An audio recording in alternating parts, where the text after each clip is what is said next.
Book recommendation time. I wanted to share some church history resources with you. This was my area of focus in seminary. I'm a big church history nerd, so hopefully these will be of help to you. I just finished this one, Dominion, How the Christian Revolution Remade the World by Tom Holland. He writes with a great narrative voice, so it's really digestible. He covers world history, so a lot of scope. If you read this, you'll get a refresher on world history. He's writing with the thesis that Christian ideas and principles transformed the world gradually, such that things we identify as quote unquote normal, we are unaware of how rooted they are in Christian history. It's a really thought-provoking read. I enjoyed it a great deal. It's important to note he's writing with a motivated thesis. He's trying to prove something. So read with that in mind. If you want a more objective kind of recounting of dates and events, this is unparalleled. It's a big commitment, but it's well worth it. What I like about Latourette, he's going to cover all of global history, is he does it with equal weights. In other words, if you read a lot of Protestant church history resources, they'll be heavily weighted toward the reformers and the Western tradition. But here, as Latourette covers each era, he's going to look at what's going on in the East, what's going on in the South, what's going on in the West, and really give attention in a thorough way. Another resource you might enjoy, I don't have it in print, is called the Ancient Christian Commentary on Scripture, and I think there's a follow-up called the Reformed Christian Commentary.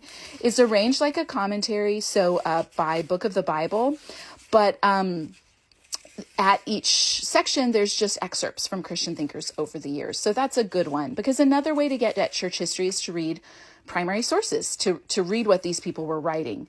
And there's a number of devotional resources, like the next section I'm going to show you, that do this. This is one of my favorites, Drinking from the Hidden Fountain. It's a breviary, so it's arranged with a little reading for each day, but from fathers and mothers in the early church, a lot from the desert fathers and mothers, so ones you might not otherwise hear from.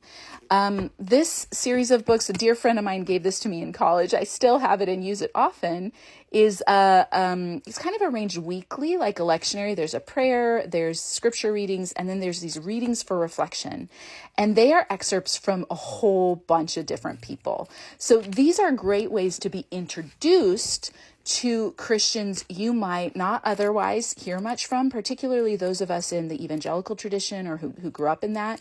We have such a myopic, even devotional scope sometimes, because we read mostly modern ideas. I think it's C.S. Lewis who says, for every modern book, you should read 3 historical ones. So this is a great way to do that with your devotional reading. There's 2 in this series, I think. I think there's one called Devotional Classics as well.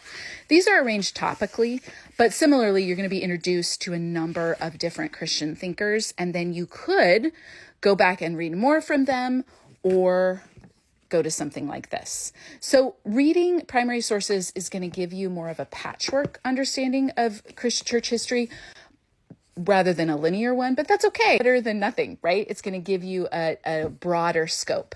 Okay, and then lastly, I have a couple of historical theological resources. This one is Early Christian Doctrines.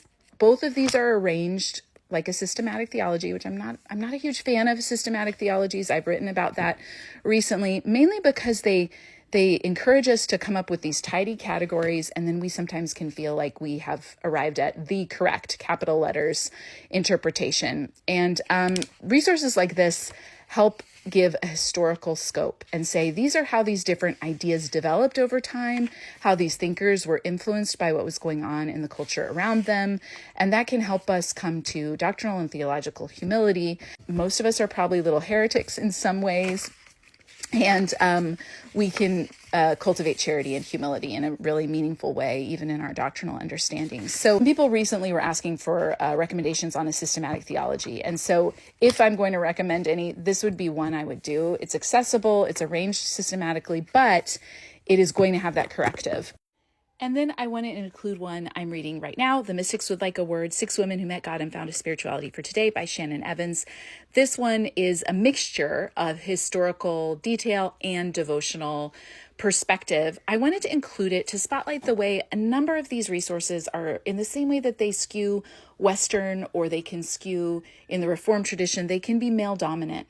And there are these ruts that we get into in church history where we hear from the same people. Many of them we want to hear from, but it's you kind of have to be intentional to seek out the voices that have been excluded. So the tradition of the Christian mystics, you can hear from some really prominent women. So I'll let you know when I read this, thoughts on that. And wow, there are a lot of books here. I'm realizing it's kind of a long reel. Thanks for sticking with me. I would love to hear from you. Your recommendations as well. I'd love to check them out, and happy reading.